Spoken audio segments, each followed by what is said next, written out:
paulatinamente, e assim a gente pode usar de repente o final da aulinha ou até o nosso estudo orientado, né, para matar umas questõezinhas a mais, certo? Revisão rápida de ótica. Ótica é a parte da física que estuda os fenômenos relacionados à luz. Ótica geométrica estuda ótica só do ponto de vista da geometria. Ótica fisiológica estuda o olho humano. Ótica física estuda a radiação eletromagnética, que é a luz. Nós aqui só vamos trabalhar inicialmente com ótica geométrica. Fonte de luz pontual, a luz sai toda de um ponto só. Fonte de luz extensa, a luz sai de vários pontos. Monocromática, emite uma cor só, uma frequência só. Policromática, emite várias frequências, várias cores. Fonte de luz primária, emite luz própria. Secundária, também chamada de corpo iluminado, reflete a luz de outro corpo. Fonte de luz incandescente, emite luz por estar a alta temperatura. Luminescente, emite luz mesmo a baixa temperatura. Fosforescente, fonte de luz que continua emitindo luz quando o estímulo acabou. Fluorescente, continua brilhando, para de brilhar quando o estímulo acaba, como essas lâmpadas sobre nós. Bioluminescente, forma de vida que emite luz. Quimioluminescente, uma reação química que faz, que gera emissão de luz. Princípios da ótica geométrica, a luz anda em linha reta, prova disso é a sombra dos corpos manter o formato do corpo. Os raios de luz são independentes, prova disso é tu conseguir enxergar os objetos na tua vida, mesmo com luz cruzando o caminho da luz que penetrou no teu olho. E os raios de luz são reversíveis. Se um raio de luz faz um caminho de ida, um raio de luz jogado no sentido oposto fará o mesmo caminho na volta. Depois disso nós vimos um pouquinho das fases da Lua, vimos que o eclipse solar, a Lua tem que estar entre o Sol e a Terra, então só vai ocorrer em Lua nova. Já o eclipse lunar, quando a Terra se coloca entre Sol e Lua, só vai ocorrer em Lua cheia. Vimos que penumbra é uma região menos iluminada que outra, sombra é a ausência total de luz. E quando fomos brincar com a câmara escura, pegamos lá uma caixinha com um furinho, colocamos na proximidade de um objeto e já que a luz anda em linha reta, o que nós percebemos foi que a imagem se forma invertida. Vou chamar de O a altura deste objeto, vou chamar de I a altura da imagem, P, posição do objeto e P', posição da imagem. Fazendo semelhança de triângulo, surgiu a famosa fórmula do aumento linear, ou aumento transversal, ou ampliação. São os três nomes para o A. A altura da imagem, a altura do objeto, posição da imagem, posição do objeto. Para cima é positivo, para baixo, foi por isso que a gente colocou o menos na fórmula, porque a imagem estava invertida. Esta fórmula vai ser usada para a câmera escura, espelho plano, que vai ser inútil usar ela, como eu vou te mostrar agora, espelhos esféricos e lentes esféricas, a mesma maldita fórmula, então temos que ir nos familiarizando com ela. Foi mais ou menos isso, Certo? Hoje nós vamos avançar então estudando as leis da reflexão. Leis da reflexão. Quando eu vou estudar reflexão, eu primeiro tenho que deixar claro quem é a superfície refletora.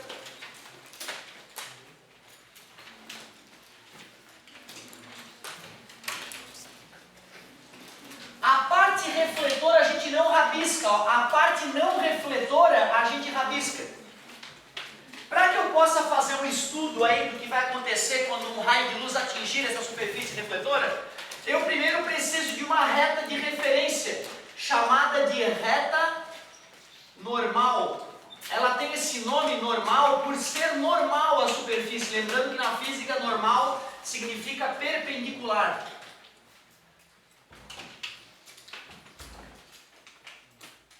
Reta normal. E aí eu vou pegar um raio de luz e vou fazê-lo incidir bem aonde a reta normal encosta na superfície refletora. Tens que saber que este raio é o raio incidente. Tens que saber o nome dele para, ao ler uma questão, conseguir entender o que está sendo dito. E aí eu vou representar aqui o raio. Alguém arrisca? Muito bem. Ótimo. Quando for refração, vai ser o raio refratado. Por enquanto é raio refletido. Show de bola. Esses são os elementos, então, quando a gente vai estudar reflexão. A superfície refletora, reta normal, raio incidente e raio refletido. Mas o cara mais importante aqui na nossa discussão é esse sujeito aqui, ó. É o ângulo de incidência e o ângulo de reflexão. Então não custa colocar o nome do cara ali. Ângulo de incidência. R. Ângulo de reflexão. Ângulo de incidência, ângulo de reflexão. Vamos às leis então, agora que a gente já conhece os elementos. Primeira lei da reflexão. O raio incidente, o raio refletido e a reta normal são coplanares. Em alguns livros tu vai ver a lei bem simplificada. O ângulo de incidência e o ângulo de reflexão são coplanares. Dizer que esse ângulo e esse ângulo estão no mesmo plano é o mesmo que dizer que o raio incidente, o raio refletido e a reta normal estão no mesmo plano. Por incrível que pareça, a maioria de vocês já conhecia esta lei a partir de 11, 12 anos. Todos vocês já sabiam e usavam ela no dia a dia de vocês. Só que tu não estava consciente dessa lei. Quando a criança começa a brincar com o coleguinha, de pegar uma bola de tênis, por exemplo, e jogar no chão para o coleguinha pegar, depois ela ficar no chão, quando tu tem essa habilidade, tu já sabe essa lei. Eu não estou te sacaneando, estou falando a pura verdade. Para que uma criança, brincando com outra com a bolinha na mão, para que uma possa jogar a bolinha no chão e conseguir ir lá e catar a bolinha no ar, ela obrigatoriamente tem que entender essa lei, no fundo do coração dela. O tenista, né? O tenista ele é um ninja nessa lei. Só de ver o oponente dando a raquetada na bolinha, ele já começa a correr para onde a bolinha vai, mesmo sem ter visto ela quicar. O que eu estou querendo te dizer, cara, é que quando tu vai pegar uma bolinha no ar, teu coleguinha jogou ela no chão, quando tu vai pegar ela no ar, o teu cérebro mapeia a direção de chegada da bolinha e já sabe que após ela quicar, ela vai para um certo lugar. E isso tem a ver com essa lei. Por exemplo, se eu jogar a bolinha assim e bater no chão, a gente sabe que é só a galera que está nessa linha que pode pegar a bolinha. Se eu jogar a bolinha aqui, ó, o pessoal sabe que é a galera que está alinhada com essa direção que vai pegar a bolinha. Se eu jogar a bolinha aqui, o pessoal sabe que a bolinha vai para lá. Ou seja, o que eu estou te dizendo é que uma bolinha ficando no chão, ela obedece às leis da reflexão, assim como a luz refletindo em um espelho. Ah, professor, e o efeito? Não vai dar efeito na bolinha, né? Que a bolinha vai estar girando, ela vai bater no chão e, certo? Vai aparentemente desrespeitar essa lei, certo? A direção de chegada da bolinha, a reta normal e a direção de saída da bolinha tem que estar sempre no mesmo plano, alinhadas. Hoje a gente só precisa deixar essa lei na ponta da língua, né? A segunda lei da reflexão, também o cara que já está com uma idade, lá, 11, 12 anos, consegue quicar a bola de basquete no chão, ele já tem consciência da segunda lei da reflexão também. Ele sabe que se ele quicar a bola um pouquinho na diagonal, a outra mão vai ter que estar aqui para poder quicar a bola. Pim, pim, pim. Ele sabe que se ele quicar a bola muito angulada, ele não vai conseguir pegar a bola depois do kick. Ou seja, as pessoas sabem ao quicar uma bola no chão que o ângulo de incidência será igual ao ângulo de reflexão. Esta é a segunda e talvez mais importante lei da reflexão. Sempre que um raio de luz refletir, o ângulo de chegada com a reta normal, medido com a reta normal, será sempre igual ao ângulo de saída. Eu também poderia dizer que esse ângulo com o espelho é igual àquele outro ângulo, né? Eu também poderia dizer isso. Só que a gente mede o ângulo de incidência e de reflexão a partir da reta normal. Por incrível que pareça, só com essas duas leis tem um monte de coisa que dá pra gente concluir. São através dessas leis e dos princípios da ótica geométrica que nós vamos começar a entender a alucinação que o nosso cérebro sofre quando a gente olha para um espelho plano. Alucinação, professor, será que essa é a palavra? É isso, essa é a palavra. Tu tem uma alucinação quando olha para um espelho plano. E nós vamos trabalhar com essa ideia agora. Vamos estudar um pouco melhor o espelho plano. Cara, eu sou muito honesto com o meu aluno, eu faço questão de contar para o meu aluno a minha trajetória para poder entender física. Faço questão de falar para o meu aluno que tem coisas na física que demorou uma década para eu digerir. 10 anos. Humildemente eu era um cara um pouco acima da média, eu tirava só 10 na física e na matemática, então eu me achava, lembra dessa? Porém, tinha coisas que demorou 10 anos, que a dúvida ficou na minha mente, 10 anos eu pensando sobre o assunto, até que um dia eu acordei, depois de umas sinapses feitas durante o sono, eu acordei aparentemente com a coisa no meu coração. Eu me achava um mentiroso quando estava dando aula de espelho plano e espelhos esféricos, porque eu não acreditava na técnica que eu passava para a gurizada. Um dia, eu olhando a minha Bíblia, o meu livro sagrado, que é o Halliday, né, o livro de física usado pela maioria das faculdades de engenharia do mundo, eu estava lá folheando a minha Bíblia e de repente eu olhei uma figura essa que eu já tinha produzido para os meus alunos diversas vezes. E não sei porque naquele dia caiu a ficha e eu passei a acreditar naquilo que eu vou te mostrar agora. Gente, quando eu tenho um espelho plano, quando eu tenho uma superfície refletora plana, quando eu boto um objeto diante desta superfície, vou botar um objeto em forma de ponto, objeto. Quantos raios de luz saem dali? Lembra, né? Já te mostrei, né? Tudo bem? Já discutimos isso? A infinitude dos raios de luz? Vocês devem concordar comigo que esse raio de luz certamente existe, então, né?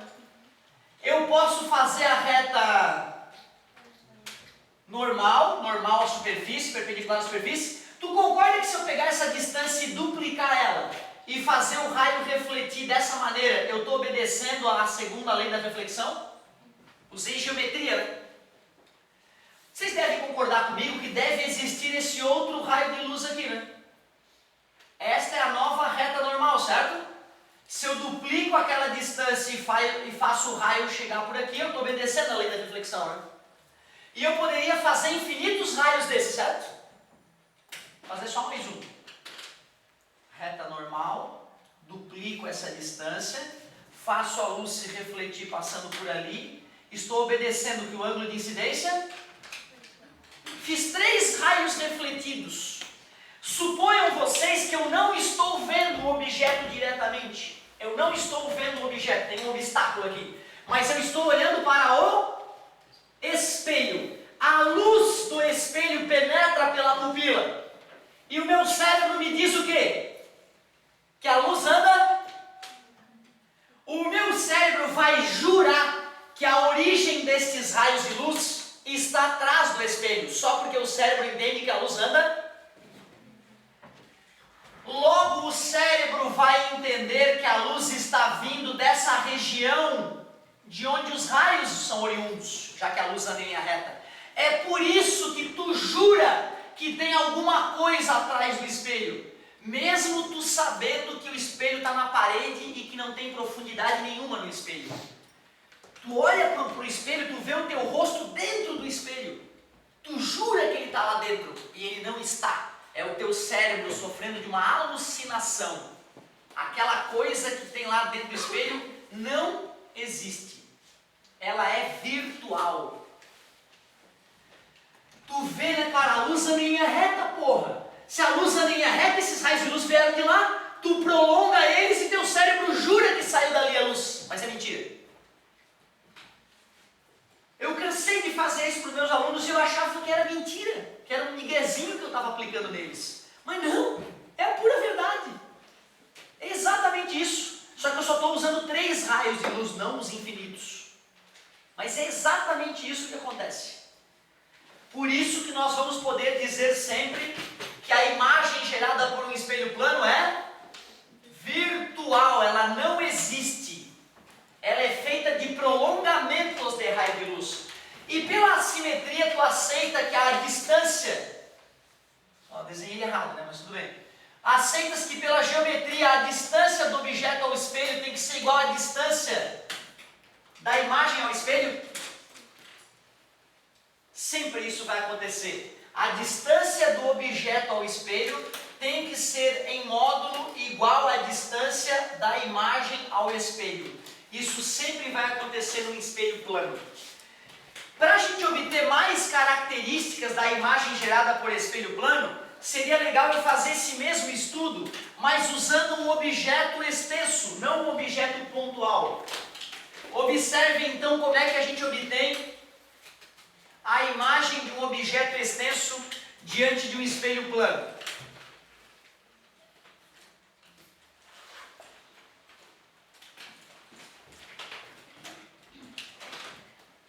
Vamos pensar primeiro aqui na cabeça do objeto. Quantos raios de luz saem daqui? Infinitos. Eu só vou usar dois. Eu vou usar esse raio que bate com ângulo zero no espelho e volta sobre ele mesmo. E vou usar um raio de luz que bate no espelho com um determinado ângulo, sendo refletido com o mesmo ângulo. Se esses raios de luz atingem o olho de um observador, o cérebro desse observador vai jurar que a luz anda. Por isso que o cérebro do observador vai ver a origem da luz como sendo aquele ponto. Eu posso fazer a mesma coisa com a parte inferior do objeto. Um raio que atinge o espelho em cheio volta sobre ele mesmo. O raio que atinge o espelho com um determinado ângulo é refletido com o mesmo ângulo. Se esses raios penetram no olho de um observador, o cérebro do observador jura que a luz anda em linha reta e supõe que a luz é oriunda deste ponto. Como o objeto era inteiriço, a imagem também será inteiriça. Por isso que eu consegui desenhar a imagem usando apenas dois raios do ponto superior e dois raios do ponto inferior. Tu sabia que o vestibular mais competitivo ele pode te pedir uma questão discursiva, né? Represente um espelho plano e diante dele um objeto, formando a imagem. Tu teria que conseguir fazer isso à mão livre. Não é um tipo de desenho que o cara que nunca fez consegue fazer à mão livre. Tu teria que treinar um dia. O ideal é que fosse hoje à tarde. Será que eu consigo fazer aquele desenho que ele fez na aula de cabeça? Pegar um guardanapo lá na tua casa e faz, para ver se fica bom. Né? Seria interessante tu treinar isso aí para uma eventual questão discursiva. Confirmamos que a imagem é virtual, maior, menor ou igual em tamanho. Devido à semelhança, né, dos triângulos aqui, é do mesmo tamanho.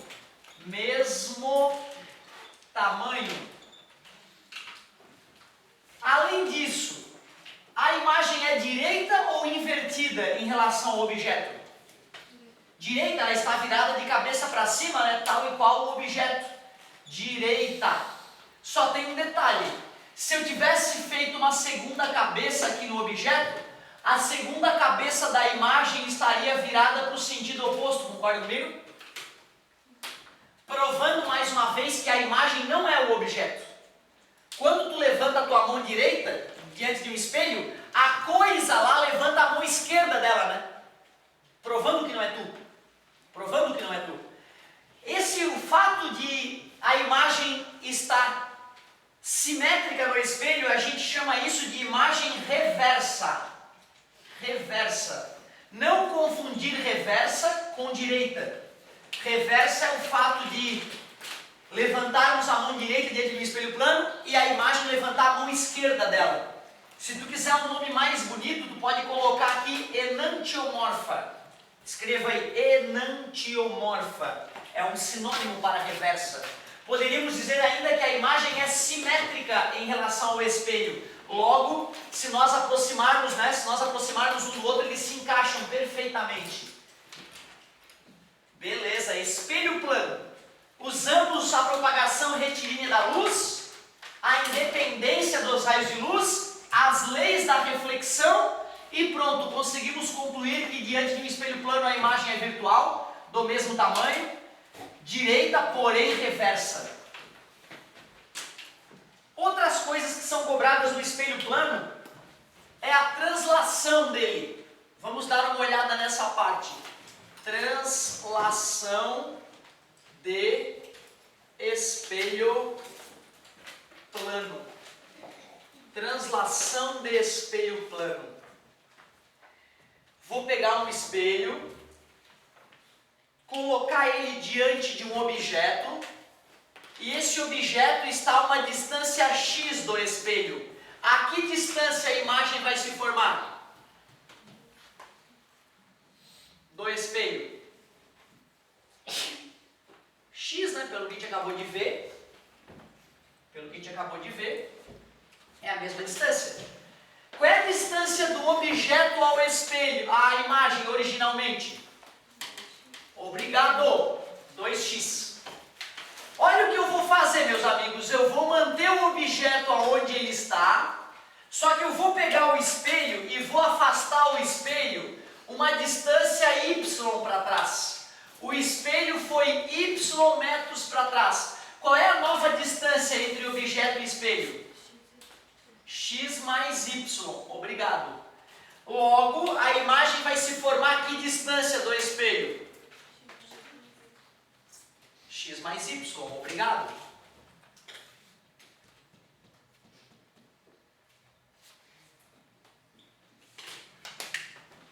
Qual é a distância entre objeto e imagem nessa nova situação? 2x mais 2y. Portanto, quanto que a imagem se deslocou? Quanto que a imagem foi para trás? O objeto ficou parado o tempo todo, confirma? A distância entre objeto e imagem era 2x originalmente. Eu mexi o espelho y metros para trás. Quando eu fui ver a distância entre objeto e imagem, deu 2x mais 2y. Se era 2x e passou a ser 2x mais 2y, só tem uma explicação. A imagem foi para trás 2y metros. Curioso, né? Eu só desloquei o espelho y metros. E a imagem se deslocou 2y metros. Portanto, depois desse estudo, nós podemos dizer que o deslocamento da imagem é o dobro do deslocamento do espelho. Concorda comigo? Se eu tivesse colocado números no lugar de letras, todos conseguiriam compreender com mais facilidade isso. Só que aí eu estaria fazendo uma prova única, para uma única situação. Fazendo com letras, com álgebra, eu fiz todos os casos de translação de espelho do mundo numa única situação. É o poder da álgebra. Cara, a gente ensina isso pro aluno, né? Aí o vestibular vem e faz o espelho não ser transladado em relação ao objeto, faz o espelho andar assim, ó. Aí não acontece nada, legal. Pensa, isso aqui é um espelho grande. Eu estou bem no meio da sala, então eu estou me vendo ali. Aí de repente a galera que vai colar esse espelho em algum lugar começa a deslocar o espelho para lá. Eu não vou me ver me deslocando, eu vou continuar parado no espelho. O espelho está passando por ali, indo para lá e a minha imagem está parada. Concordam comigo? Ou seja, esse estudo que eu fiz para vocês só serve para o espelho estar sendo aproximado ou afastado do observador. Não mexer lateralmente. Se tu mexer o espelho 1 km para o lado, se o espelho é longo, tu continua parado. A imagem fica parada, a imagem não se mexe. Tudo bem para vocês? Cuidado com isso. A gente aprende translação de espelho e o vestibular, em vez de transladar aproximando ou afastando, vai para o lado. Aí já não vai funcionar. Quando eu mexo esse espelho, tu acha que a imagem vai para o lugar dela instantaneamente ou será que tem que esperar para a imagem chegar no lugar dela? Do ponto de vista humanoide é instantâneo, embora não exista nada instantâneo nessa vida. Viagem, né? Porque o ser humano ele criou essa ideia de instantaneidade, que não existe. Mesmo quando eu acendo a luz, não é instantâneo o tempo que a luz demora para sair da lâmpada e bater nos objetos. A própria luz, que é a velocidade maior que existe na natureza, né? Ela tem um certo limite.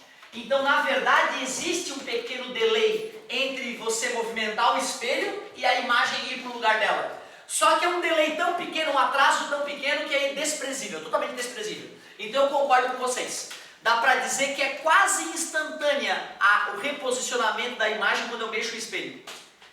Mas espera aí, se a imagem andou o dobro do que o espelho andou no mesmo tempo, o que eu posso concluir sobre a velocidade de translação do espelho e da imagem? É o dobro. Se a imagem andou o dobro da distância no mesmo tempo, a velocidade da imagem é o dobro da velocidade do espelho. Ou seja, se eu tenho um espelho plano na minha frente e ele se afasta de mim a 50 km por hora, a minha imagem vai se afastar de mim a 100 por hora. Se eu tenho um espelho que se aproxima de mim a 20 metros por segundo, a imagem se aproxima de mim 40 metros por segundo. Tudo bem para vocês? Simples assim. Aí o vestibular vai lá e fala: um objeto se aproxima de um espelho a 10 metros por segundo. Que velocidade a imagem se aproxima do espelho? 10. Eu só mudei um pouco a fala, a galera não percebeu? Eu vou repetir. Eu falei para ti que se o espelho se aproxima de mim, que sou o objeto, a 20 metros por segundo, a imagem gerada pelo espelho se aproxima de mim a 40. Tudo bem? Só que na segunda fala eu disse que eu estava me mexendo em relação ao espelho a 10 metros por segundo. E eu perguntei a velocidade da imagem para o espelho. Se tu diz que é 20 metros por segundo, está dizendo que se tu corre em direção ao espelho, a tua imagem chega primeiro no espelho do que tu, porra. Tu tá entendendo? Tu vê, a nossa discussão aqui está muito mais no português agora, na interpretação de texto, do que na física. Tu imagina ali o espelho, pô. Aí eu saí correndo, começou bonito. Aí eu saí correndo em direção ao espelho. Tu tá me dizendo que a imagem vai chegar antes de ti. A tua imagem é mais rápida que tu, cara. Como assim? Seria equivalente a tu começar a correr assim, ó, e aí a imagem sai correndo. Pô, que merda, que isso? É o dobro do veloz de mim. Não pode. O dia que tu te mexer assim no espelho, ó, e a tua imagem sair com o dobro da velocidade, tu chama um padre, tu chama a NASA, certo? Te benze, certo? Porque é um fenômeno paranormal. O que eu estou te falando? Fala, meu amor. Ela vai demorar. Não, é que eu quero te dizer o seguinte, ó. O que nós vimos? Que a distância do objeto ao espelho é a mesma da imagem ao espelho, né? Se eu dou um passo, a imagem dá um passo também. Se eu estou correndo em direção ao espelho a 10 metros por segundo, a imagem também está a 10 metros por segundo. Tanto que quando a minha cara bater no espelho, a cara dela tem que bater na minha cara. Aí tem que bater junto no espelho, tem que encostar junto no espelho. Concorda comigo? A única diferença da minha fala foi que uma hora eu mexi o espelho, e aí a imagem mexeu o dobro. Quando eu me mexi, tu veio no cacoete dizendo que a imagem mexeu o dobro. Errado. Essa teoria que eu te ensinei é quando eu mexo o espelho, não quando eu mexo o objeto. Se eu, o objeto, me mexo e dou um passo, a imagem dá um passo. Se eu, o objeto, vou a 10 metros por segundo, a imagem vem a 10 metros por segundo. Ela não pode ser mais rápida que tu, porra. Ela é tu refletida no espelho. Está entendendo o que eu estou dizendo? Isso é que é perigoso. Mas olha como agora eu vou fazer uma terceira pergunta. Eu, Otávio, estou caminhando a 1 metro por segundo em relação ao espelho. Qual é a velocidade da imagem em relação ao espelho? 1 metro por segundo. Com que velocidade eu e a imagem nos aproximamos? 2, né? Agora é 2, né? Porque eu vou para lá 1, ela vem para cá 1, e 1 mais 1 é 2. Tu viu quantas perguntas eu tenho para fazer? Eu posso fazer a pergunta de 1000 maneiras distintas e tu tem que saber todas. Mas eu não quero que tu decore, eu quero que tu pense um pouquinho. Pronto, tu não vai cair na pegadinha. Só não vai seco, só não bitola. Não vai seco, leia, interprete o que está acontecendo. Otávio, o espelho é mexido para lá a 100 km por hora. O que acontece com a imagem? Nada, ela fica parada. Tudo bem? Show de bola. Para a gente armazenar essas informações na mesma pastinha do cérebro, vamos continuar e eu vou mostrar para vocês rotação de espelho plano. O que acontece quando a gente rotaciona um espelho plano?